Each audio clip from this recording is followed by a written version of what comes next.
You want to change the world? Start off by making your bed. If you make your bed every morning, you will have accomplished the first task of the day. It will give you a small sense of pride, and it will encourage you to do another task, and another, and another. And by the end of the day, that one task completed will have turned into many tasks completed. Making your bed will also reinforce the fact that the little things in life matter. If you can't do the little things right, you'll never be able to do the big things right. And if by chance you have a miserable day, you will come home to a bed that is made, that you made. And a made bed gives you encouragement that tomorrow will be better. To pass SEAL training, there are a series of long swims that must be completed. One is the night swim. Before the swim, the instructors joyfully brief the students on all the species of sharks that inhabit the waters off San Clemente. They assure you, however, that no student has ever been eaten by a shark, at least not that they can remember. But you are also taught that if a shark begins to circle your position, stand your ground. Do not swim away. Do not act afraid. And if the shark, hungry for a midnight snack, darts towards you, then summons up all your strength and punch him in the snout, and he will turn and swim away. There are a lot of sharks in the world. If you hope to complete the swim, you will have to deal with them. So if you want to change the world, don't back down from the sharks. Over a few weeks of difficult training, my SEAL class, which started with 150 men, was down to just 42. There were now 6 boat crews of 7 men each. I was in the boat with the tall guys, but the best boat crew we had was made up of the little guys, the Munchkin crew, we called them. No one was over 5'5". The Munchkin boat crew had 1 American Indian, 1 African American, 1 Polish American, 1 Greek American, 1 Italian American, and 2 tough kids from the Midwest. They out-paddled, outran, and outswam all the other boat crews. The big men in the other boat crews would always make good-natured fun of the tiny little flippers the Munchkins put on their tiny little feet prior to every swim.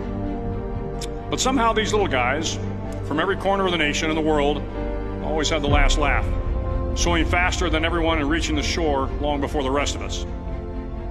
SEAL training was a great equalizer. Nothing mattered but your will to succeed, not your color, not your ethnic background, not your education, not your social status. If you want to change the world, measure a person by the size of their heart, not by the size of their flippers. The 9th week of training is referred to as Hell Week. It is 6 days of no sleep, constant physical and mental harassment, and 1 special day at the Mud Flats. The Mud Flats are an area between San Diego and Tijuana where the water runs off and creates the Tijuana Sloughs, a swampy patch of terrain where the mud will engulf you. It is on Wednesday of Hell Week that you paddle down to the Mud Flats and spend the next 15 hours trying to survive the freezing cold, the howling wind, and the incessant pressure to quit from the instructors. As the sun began to set that Wednesday evening, my training class, having committed some egregious infraction of the rules, was ordered into the mud.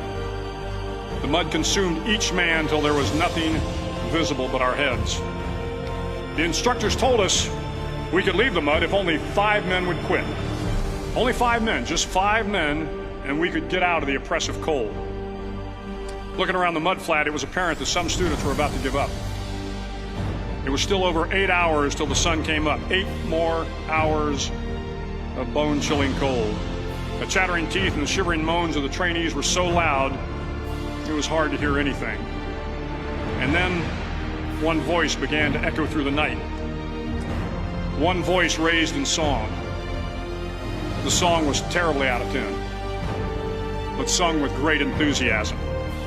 One voice became 2, and 2 became 3, and before long, everyone in the class was singing. The instructors threatened us with more time in the mud if we kept up the singing, but the singing persisted, and somehow the mud seemed a little warmer, and the wind a little tamer, and the dawn not so far away. If I have learned anything in my time traveling the world, it is the power of hope. The power of one person, a Washington, a Lincoln, King, Mandela, and even a young girl from Pakistan, Malala. One person can change the world by giving people hope. So if you want to change the world, start each day with a task completed. Find someone to help you through life. Respect everyone. Know that life is not fair and that you will fail often.